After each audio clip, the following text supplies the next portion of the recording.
Asinibingelele sinamukele njalo kwi-Matabeleland Broadcasting Corporation, i-MBC ngamafitshane. Lona okhulumayo nguSimi Ngala. Namhlanje i-guest yethu esikhuluma nayo, sikhuluma noMagwaba and the Pioneers. Sizomnikeza ithuba nje maduzane azazise. Ukhona engimbonayo laphayana kodwa akaveli, so angambona ukuthi ngubani ozama ukungena laphaya.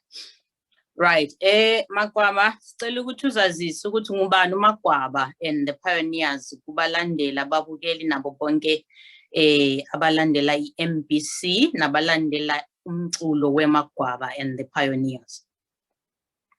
Adwethu ngibingelele kakhulu, ngibingelele bonke abantu abafinyelela ukuthi besizwe.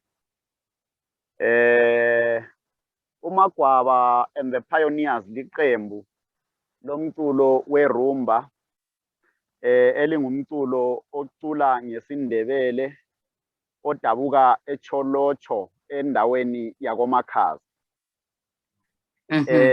Mina ke engikhulumayo yimi uMagwaba engingumholi walo lelo qembu. Indima yami engiyenzayo kilo yikubhala izingoma ngiphinde ngibe yimi engiliculelayo lelo qembu.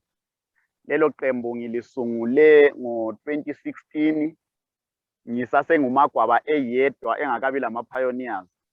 Akhipha i-single track yami eyayisithi ukubuyisana, reconciliation.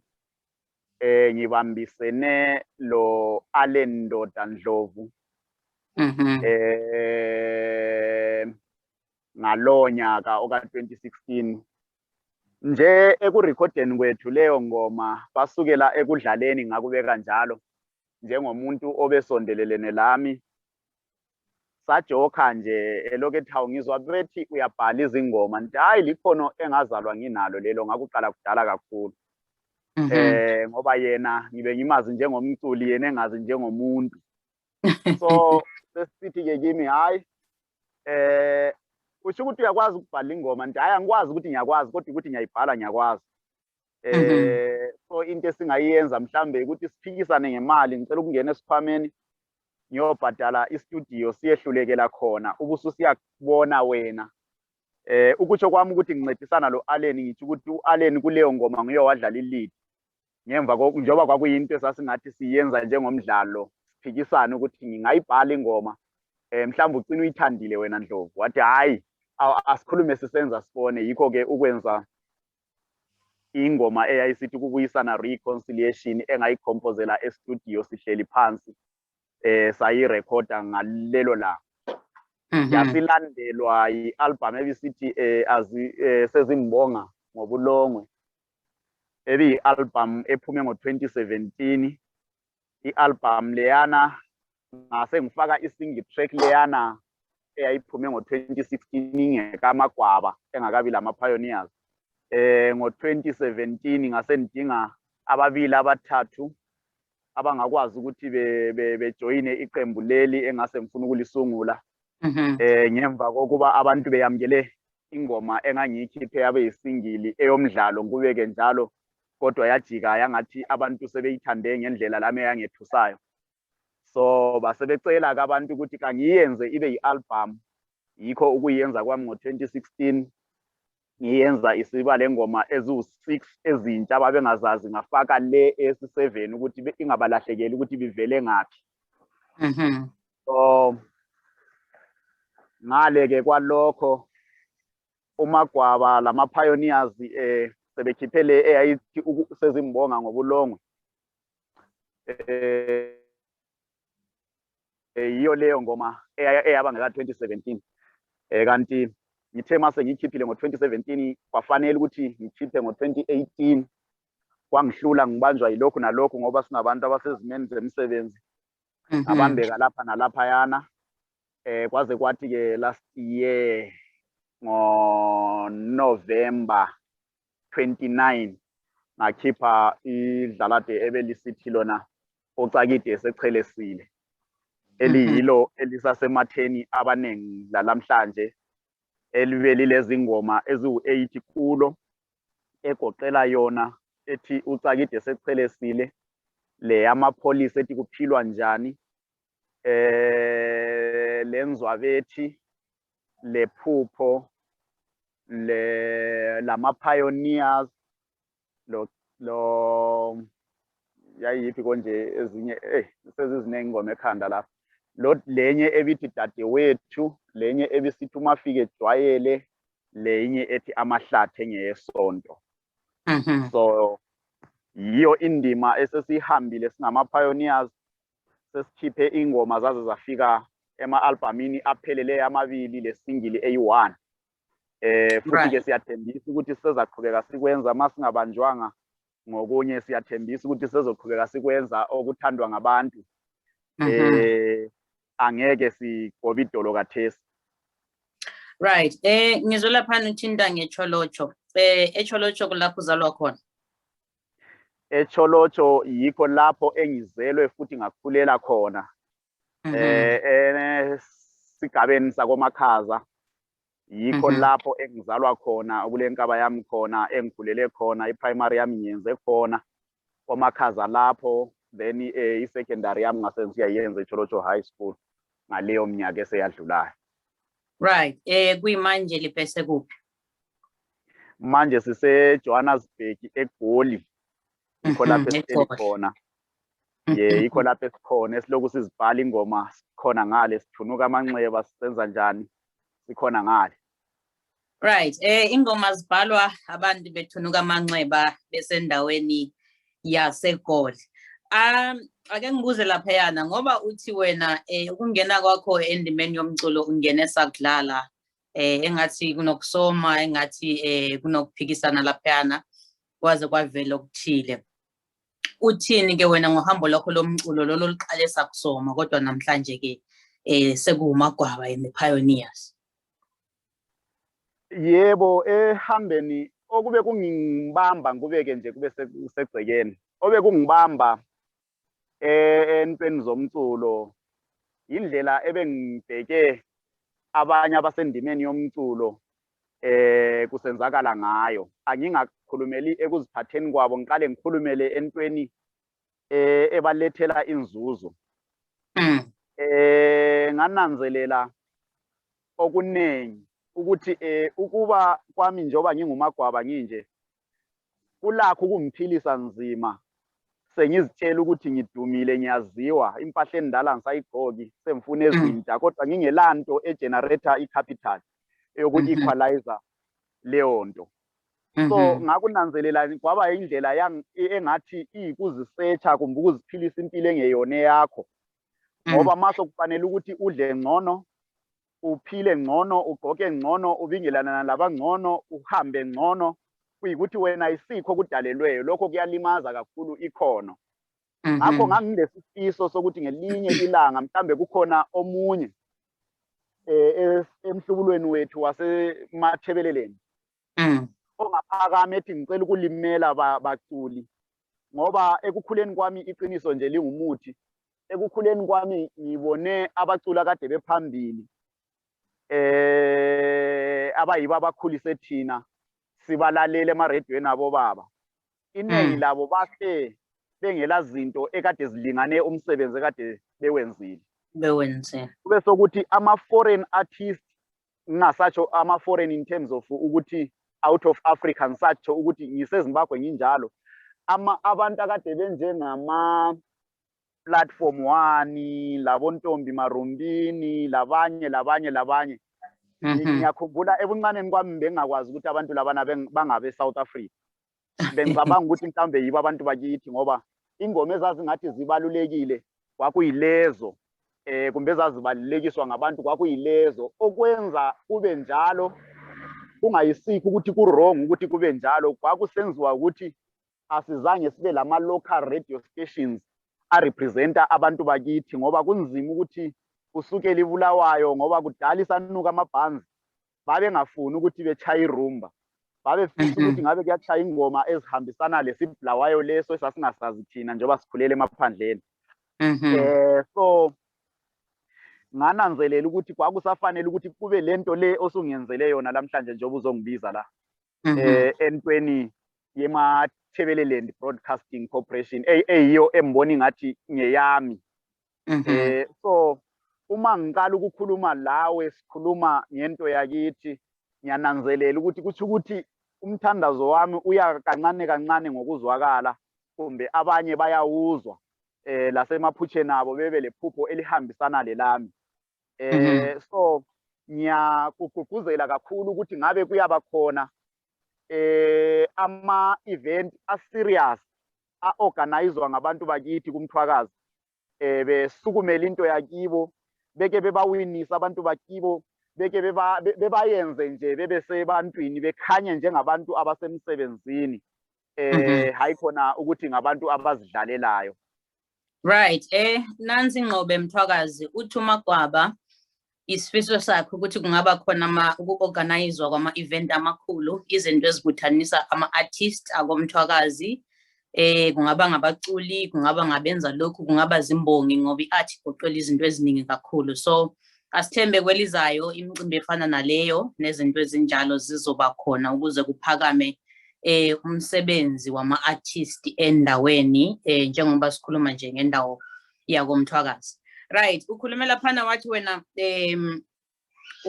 ekuhambeni kwakho wasubona kufanelekile ukuthi ufake ama-pioneers.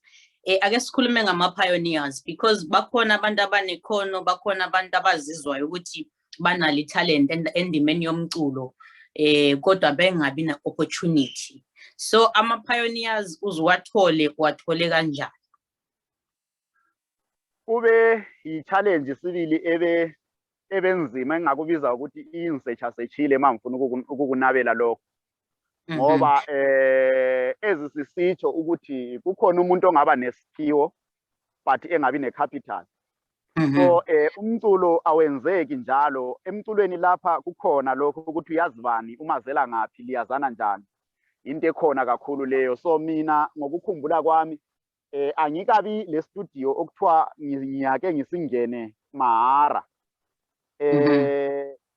So lokho kwenza ukuthi njengoba isifiso singesami, angibathwalisi nzima laba enthe bangama-pioneers ukuthi bethi ma befuna ukuphusha ikhono labo sesichallengewa isimo semali sithi kasingeke sisakufeza ngesizathu sokuthi mhlawumbe omunye kasebenzi or omunye kanjani or omunye kanjani. So ngilokhu kwenza ke mina ngingedwa nginguMagwaba ukuthi ngihambe ngiyobhadala istudio, ngingabhadala istudio ngibe sengisithi ke hayi okuncane eliza kudla sesizathi mase siyenzile umsebenzi project yonke libe selizikhathisela awenu ama-CD lani lizithengisele. Kodwa sengibhadale indleko zonke lezi ezile studio phakathi sengizenzile. Yikho engabona kungilingene engangingakukwanisa kumbe engisakukwanisa. Right. Engikutholayo laphana uthi uMagwaba laba sebethola i-opportunity kungaba yinto enhle ukuthi baphakamise abanye babangenise lapha nalaphaya ngokubalingeneyo labangakwenelisa. Magwaba, njengoba uthi wena umculo wena usakhula ubona abaculi ingathi baba nama-challenges, sekune difference yini kusuka ngesikhathi sakho sokukhula ubukela abaculi laba othi basikhulisile kuze kufike namhlanje? Kune difference yini phakathi kwabaculi baleso sikhathi nabaculi bamanje, noma ngithi mina ngoba yini abaculi esikhuluma ngabo namhlanje? Isasengencane dade, isasengencane i-difference ekhona. I-difference ekhona ukuthi manje sekukhona ama-digital stores, whereas ma ukwazi ukuthi u-uploada njani ingoma zakho khona uyakhona ukuzithengisela wena ma kungabanga labo maqamelisa abakulalela i-ambush endleleni bathi bayakufakela izingoma bekokudlela mhlawumbe imali yakho. So kancane into esidingeka manje ukuthi kuke ku-advertise kakhulu abantu abakukwanisayo lokho okulikhono kibo ukuthi bayakwazi ukuthi bekwenzele 1 2 3 eprojectini yomculo, bevele beyaziwe, bengayi ngezibongo, bengayi ngokuthi lo ngokabani kumbe lo ngimthanda njani, kube ukuthi nje kube indlela yokusupporta umculo kumbe ikhono. Mangisithi umculo kumbe sithi ama-artist vele ngigoqela wonke umuntu oyenza into eyi-art. So kuyabe kufanele ukuthi ubekwazi ukuthi once waba njalo uhlale kakhulu neutral, ungabi le ngxenye yakho owela kiyo, ungabi ube nje neutral ukuthi uyangena ku-reverse uyangena ku-1. so kwenzakala noma yini ukwenzela ukuthi wonke umuntu mayefike ekhaya leli njengalapha njengoba ngifika lami kungasokuthi umbizeli ukuthi uyangazi singayazani usithi hayi ngicela ukuthi ngike ngibe lawe ku-interview ngibona ingathi yindlela enhle kakhulu engasenza ukuthi sihlokome kumbe engasenza ukuthi lathi kusasa sithi masizwa kuthiwa kulento ethile kwenye indawo siyihambele siyikhuthalele sisazi ukuthi hayi inketho abetshabe kayikho abantu baphathwa ngendlela elinganayo bonke abantu baqhakathekile. Kakhulu bonke abantu baqhakathekile ngiyathanda laphayana mawusho kanjalo ungathini wena ngoba kubaculi noma ngithi ama-artist aphuma komthwakazi agcwele umhlaba wonke benza imisebenzi etshiyeneyo phakathi kwamazwe noma ngithi izizwe ezishiyeneyo. Abaningi bakhona asibazi, abanye bakhona sikaze sizwe ngabo, abanye bakhona umculo wabo siyawazi noma naye umuntu siyamazi kodwa kasikwazi ukuthi imvelo yakhe, imvelaphi yakhe udabuka komthwakazi. Ungathini-ke wena kulabo abakhona manje asebevelele esimeni se-art kodwa bekwezinye izindawo uqathanisa futhi nalabo abazama ukungena noma abasemsebenzini ye-arts kodwa bekwela komthwakazi, uthola ukuthi ama-challenges noma ngithi izimo zabo zihlukene kulabo abangaphandle nalabo abangaphakathi. Ungathini wena kubo la magruphu omabili? Yebo, ngumbuzo omuhle lowo sisi. Engingakutsho kubaculi kumbe kubantu be-art asebephumelele asebengcono kulalaba abangakaqalisi kumbe kulalaba abasemuva kwabo, abangalugodli lolo lwazi,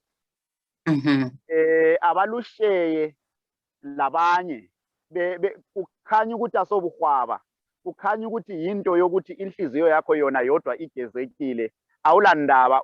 Kufanane lokufa ukuthi noma kukobani umusi endlini yesililo ufika lawe inyembezi zakho uzizwe zibuya. Akuthi mawubona omunye umuntu esenza into kuyikuthi uyasalela emuva kumbe kulalapho olama-challenges khona, wena owazi mhlophe ukuthi entweni enje ngingamnceda kanje omunye kumbe ngimncede so, usondele umbambe isandla umcathulise umkhuphule.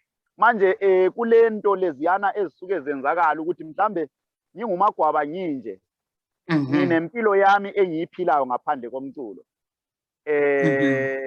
So uma ngilempilo yami engiyiphilayo ngaphandle komculo, ukuhlala kwami ngihwaqile kuyenza ukuthi abancane kulami bengasondeli kimi. Ukuhlala kwami ngikhipha inkulumo ezingathi ziyahlaba, ezingathi zinjani, kuyenza abancane kulami bengakwanisi ukusondela kimi, besithi hayi umuntu lwana ulobhova lwana, umuntu lwana uyilokhu, umuntu lwana ayi uyafika akuthathe so.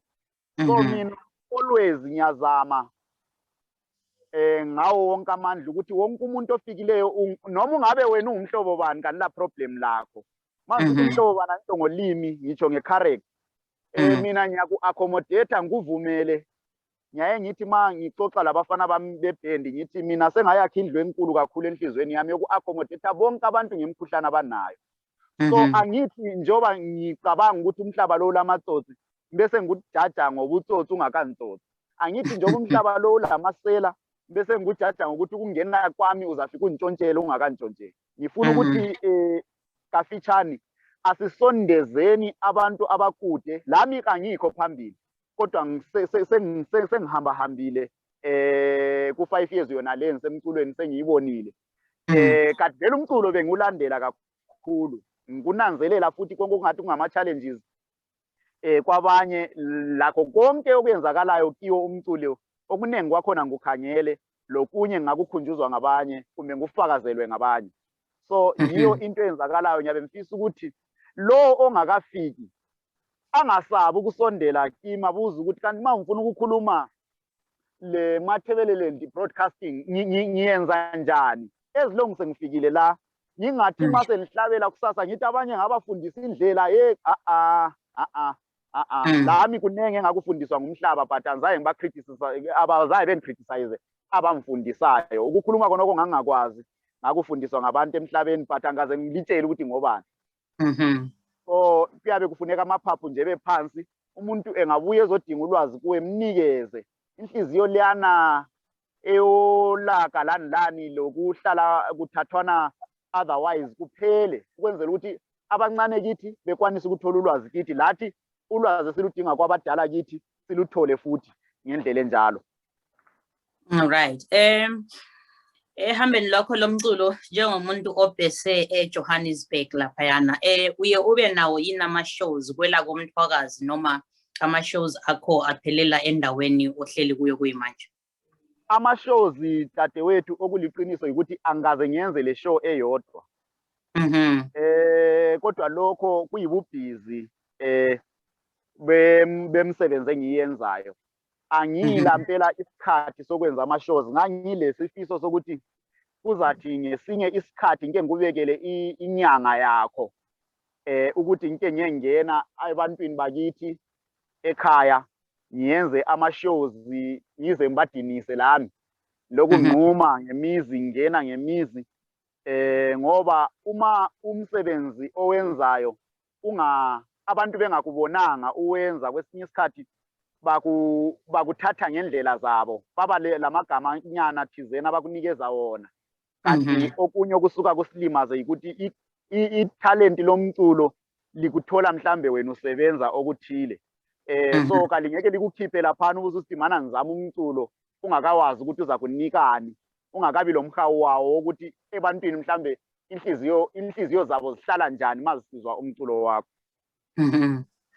Okay, kuyiqiniso laphana ngesinye isikhathi abantu abakwazi abakuboni noma mhlase bethe bezwa ngawe kodwa balinde bengakaze bakubone. Interest ivuka emuntwini noma ebantwini ngento asebezwe ngayo baphinda bayibona. Kuyingakho ke senza inhlelo ezifana nalezi ukuthi abaculi bakithi esibaziyo abazakalayo nabangakazakaliyo bakwazi ukuthola i-platform yokuthi bavelele ebantwini, abantu bake bababone bazwe ngabo babezwe bekhuluma bayizwe indima yabo yomculo nendlela yabo yomculo ukuthi ime njani. So ke zikhona yini ngizwile laphana sithi ucabanga ukuthi kuke kube lenyanga yakhona eyokuthi ufocus kukho lokho. Zikhona yini inhlelo zokuthi mayingafika lenyanga yakhona umculo wakho ukuhambise ebantwini ngoba abantu angeke bathanda umculo wodwa. Umculo ziningi izinto ezenza umuntu awuthande, umuntu indawo akhule kuyo, ama-influences, izinto eziningi nje ziyayenza ukuthi umuntu athande umculo noma imculo ethile. So ungathola ukuthi bakhona abantu emakhaya le kwaMthwakazi, bakhona abantu kwezinye izindawo abawuthandayo umculo wakho kodwa abangakwazi ukuthi bakubone wena. And leyo nto leyo iyabe isenza ukuthi interest yabo yehle. Zikhona yini inhlelo zokuthi uthatha umculo wakho ukusebantwini ukuze nalabo abawujabulelayo bawunambithe bekubona benawe mhlawumbe? Yilo uhlelo engilutshoyo dade ukuthi okubuhlungu ngisuke ngavalwa yi-COVID le ngoba i-album yona le sengigcine ngiyikhipha ngoNovember bekungaso sikhathi sayo ukuthi ngize ngiyoyikhipha ngoNovember sesiyaphela kuqala uDisemba. Ngicabange ukuthi ngizayikhipha ngoMarch ngoba e-studio ngangiyifake ngoMarch.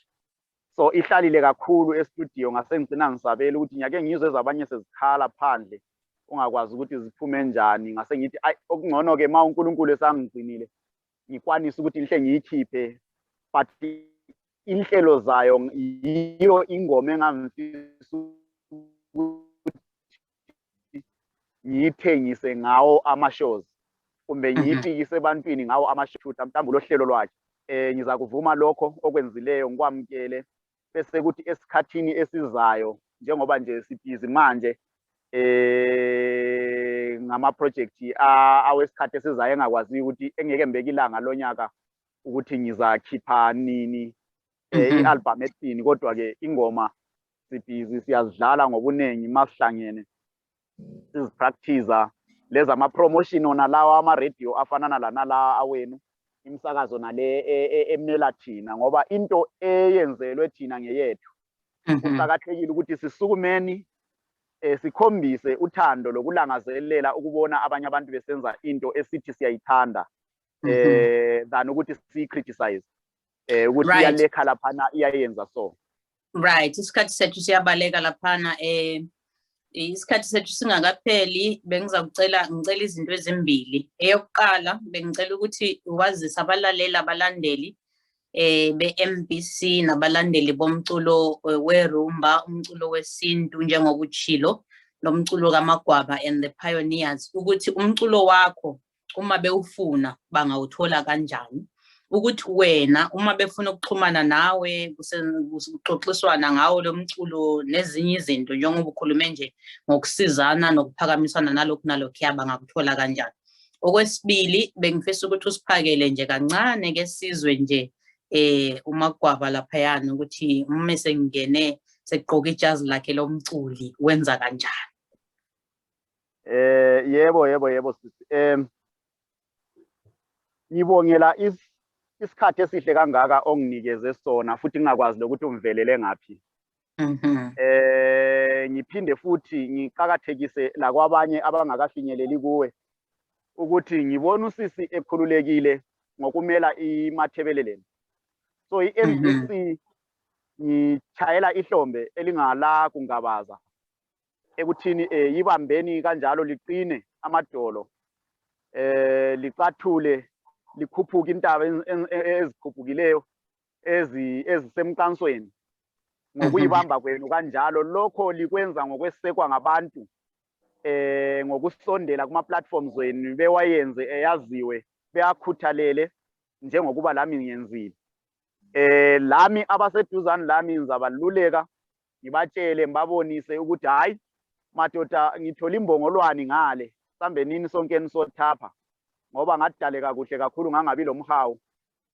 Ngiyathanda ukuthi into enhle ma umuntu eyenza ngiyincome eyikhangele kumbe phambi kwabantu njengoba kade ngitshilo ukuthi kuqhakathekile ukuthi singabaculi kumbe sizimbongi sike sihaye inkondlo kumbe sike sibhale ingoma ezihambisana labantu abayenza okuhle esizweni sakithi.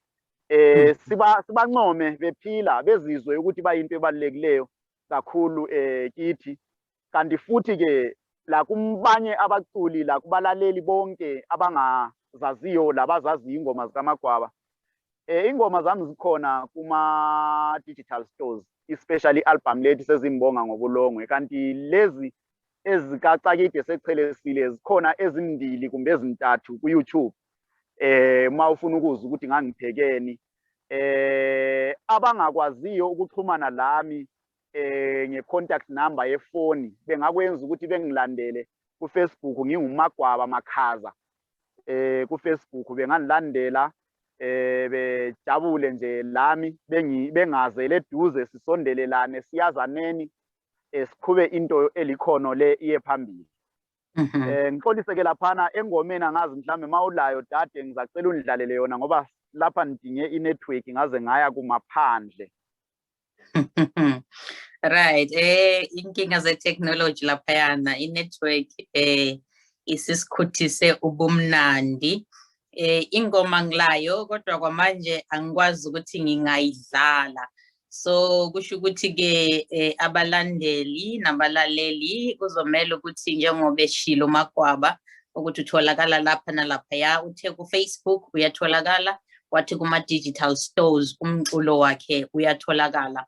So I hope abalandeli nizokwazi ukuthi niye kulezo ndawo nithole kabanzi ngomculi uMagwaba and the Pioneers, uhambo lwakhe lomculo, imisebenzi yakhe nezinye izinto abandakanya kuzo njengoba nje engumuntu phakathi kwabantu esisho ukuthi yena wakhe indlu ngaphakathi kwenhliziyo yakhe eyamukela lokhu nalokhuya. So namukelekile laphana nansiyani indlu, asambeni bacula abasacathula nabaculi asebevelele emculweni. I understand ukuthi abaculi bayenza ama-collabos bahlangane ndawonye babambisane baculisane benze into enjalo. I hope imisebenzi enjalo izokwazi ukuthi ivelele iqhubekise amakhono phecelezi ama-talents abantu abanawo. Right, amazwi okuvalelisa laphayana engingathi closing remarks, ungathini-ke kubaculi abancane abasafuna ukuthi nabo bazame baphakame nakulabo-ke asebevelele in closing? Kubaculi abasakufisa ukuhamba lolu hambo ngibakhuthaza ukuthi kabaqine. Uhambo lolu kalukho lula, luhamba lendleko kanti futhi imali ingakuvumanga kahle ulakho sibili ukuthi urecord ingoma eyodwa ungaphindi futhi ubonakale. Uhambe nje uphele endaweni ngoba into le eluhambo lomculo ilama challenges amaningi. so ngithi kabaqine idolo kanti laba sebevelelwe asebelama chances ukuthi kuvulekile iminyango ethile abayikhuthalele beyi-advertise kuma platforms amaningi awakithi lapho esingabezwa khona ukuze wonke umuntu onothando nesifiso sokusondela kulawo ma platforms enganqabeleki. Ngawami ke awokuvalelisa uMagwaba ulithanda lonke lo msakazo wakithi o-MBC ngiuthanda ukudlula. Ngiyabonga kakhulu, ngiyazibongela dade, ngiyazibongela nakubalandeli. Right, ibinguMagwaba and the Pioneers laphayana obeyi-guest yethu namhlanje sikhulumisana naye ngohambo lwakhe lomculo nezinto abandakanya kuzo njengomculi owemhlukulweni wakithi noma ngithi ohlangothini lwakomthwakazi, egqugquzela njalo ukuthi kubaculi abaphuma kuleyo ndawo asebevelele engathi bangalula isandla bancedise kulaba abasacathula, kanti nabasacathulayo engathi bangelula izandla bazama ukufinyelela kulabo asebevelele ukuze kuphakanyiswe umculo noma ngithi abaculi amakhono wabo nemisebenzi yabo endaweni. Asibonge laphayana abalandeli nababukeli ningakwazi ukuthi ku comment section nifake uvo lwenu, imibono yenu, ama views phecelezi. uMagwaba uzokwazi ukuthi awabone, sizokwazi ukuthi siwadlulisele nakuye njalo angakwazi yena ukuthi awabone, ukuze kwelizayo masimbiza njalo sikhulumisana naye akwazi ukuphendula imibuzo elinganayo, akwazi ukukhuluma kabanzi ngokunye mhlawumbe singakhulumanga ngakho namhlanje lina elibukeleyo elingabe kade lifisa ukuthi kukhulunywe ngakho. Asibonge kuleyo ndawo. Ngibone uGreystone ezama ukungena laphana kwamehlula. Asimvalelanga ngaphandle, ngibone ngifakela umessage ethi asemngenise ngathi network yamhlula. Yeah, i-network nama-gadgets zinokusehlula sometimes, so asixolise kuye laphayana, sizophinda sibe naye ngokuzayo mhlawumbe ehlelweni olulandelayo. Okhulumayo nguSimi Ngala, ekhulumela iMatabeleland Broadcasting Corporation, i-MBC phecelezi. Siyabonga kakhulu isikhathi sakho Magwaba and the Pioneers. Sibonge njalo isikhathi esabalandela ababukeli nabo bonke abalandeli MBC nabalandela umculo weRumba nomculo kaMagwaba and the Pioneers. Asihlangane njalo ngokuzayo.